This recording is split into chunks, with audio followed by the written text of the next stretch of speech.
Je crois qu'on ne peut pas comparer ce qui se passe actuellement au mois de novembre 2012 avec ce qui était le tournant de la rigueur en 1983.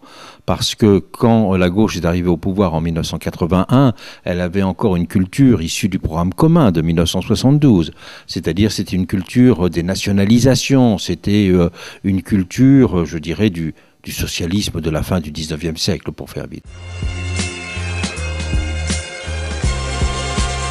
J'ai du mal à comprendre les réticences. Vous savez, en plus, j'habite dans le quartier gay à Paris, donc je vis à l'unisson d'une population qui se sent concernée, dont je soutiens les revendications. Le moment est venu de prendre une décision en la matière. Mais que, comme c'est un sujet qui est tout de même un sujet extrêmement sensible, il faut que la décision majoritaire se fasse dans le sentiment d'une écoute et d'un respect de ceux qui ne sont pas d'accord.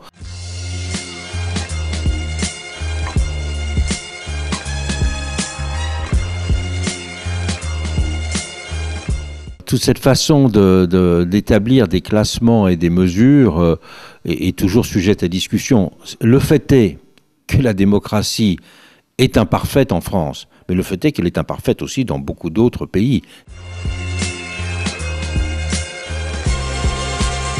Bien sûr qu'elle est très marquée par une imperfection démocratique. Elle est notamment parce qu'il y a encore une sacralisation du pouvoir majoritaire. Il y a une insuffisante acceptation du rôle d'un conseil constitutionnel, même si les conditions de nomination de celui qui existe aujourd'hui sont extrêmement discutables.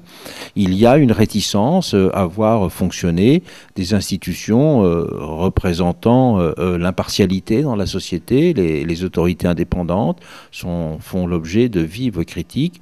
Je pense que la démocratie française, effectivement, elle a besoin d'être vraiment discutée, elle a besoin d'un check-up de fond pour comprendre les remèdes qu'il faut apporter à ces imperfections évidentes. Dans cette espèce de chute mécanique qu'il y a entre les résultats d'élection et puis ensuite de la satisfaction, il y a d'abord ce fait, me semble-t-il, de l'écart structurel qu'il y a entre moment électoral et moment gouvernemental. Mais bien sûr, après, il faut faire rentrer en considération les deuxièmes facteurs, qui sont la façon même dont la politique et les décisions sont prises, la façon dont la politique est menée, et surtout la façon dont elle est explicitée. Car en politique, comme bien d'autres domaines, le problème n'est pas simplement de faire, mais de faire savoir, selon l'expression consacrée.